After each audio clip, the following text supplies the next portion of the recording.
ఆ అమ్మవారు. ఇక ఆ తారమతి పొద్దున్నే లేచి ఇరుగు పొరుగు అందరితో కూర్చొని తనకొచ్చిన ఆ స్వప్న వృత్తాంతానంతా కూడా వివరించిందట.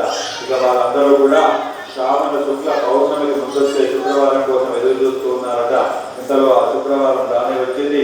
వాళ్ళందరూ కూడా ఇల్లంతా అడిగి ముగ్గురు పెట్టుకొని ఒక పీఠాన్ని ఏర్పాటు చేసుకొని ఒక కలశాన్ని ఏర్పాటు చేసుకొని ఆ కలశంలోకి మహాలక్ష్మి అమ్మవారిని ఆవాహన చేసుకొని చక్కగా షోడశ ఉపచార పూజలతోటి పూజ చేసిన తర్వాత ఆ అమ్మవారికి షోడశ శతతోమేదమైన నైవేద్యాలన్నీ కూడా సమర్పించిన తర్వాత వాళ్ళందరూ కూడా ఆ అమ్మవారికి మొక్కుకున్నారు. అమ్మ మాకు సకల సౌభాగ్యాలన్నీ కూడా ఇవ్వమ్మా అని నమస్కారం చేసుకొని ఇళ్లలో ఆ వ్రతం పూర్తయిన తర్వాత ఆ సాయంకాలమే ఆ గ్రామంలో ఉండే వేణుగోపాల స్వామి ఆలయానికి వెళ్ళారు. వాళ్ళందరూ కూడా సామూహికంగా వరలక్ష్మి వ్రతం నోచుకోవడానికి ఆ వేణుగోపాల స్వామి ఆలయానికి వెళ్ళారట.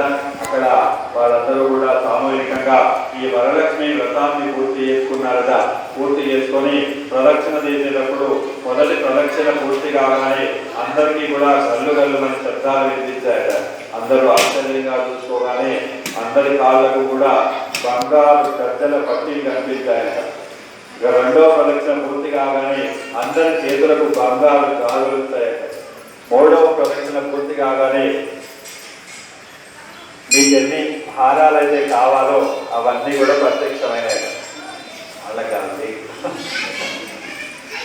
ఇక అంతేకాదు వీళ్ళందరూ చూస్తూ ఉండగానే వీళ్ళు గుళ్ళో ఉండగానే ఆ ఊరంతా కూడా బంగారు నయమైపోయింది ఇళ్లతో సహా.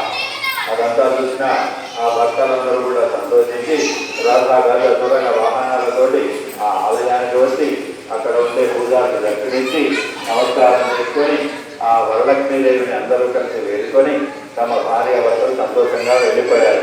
ఆ రోజు నుంచి ప్రతి శ్రావణ మాసంలో పౌర్ణమికి ముందొచ్చే శుక్రవారం రోజున ఈ వరలక్ష్మి వ్రతాన్ని ఎవరైతే నోచుకుంటారో వాళ్ళందరూ కూడా లక్ష్మీ అమ్మవారి యొక్క కృపా కటాక్షాలు లభిస్తాయని పరమేశ్వరుడు పార్వతీదేవికి చెప్పిన వృత్తాంతానంతా కూడా సూత మహర్షి మిగతా మహర్షులందరికీ కూడా వివరించారట.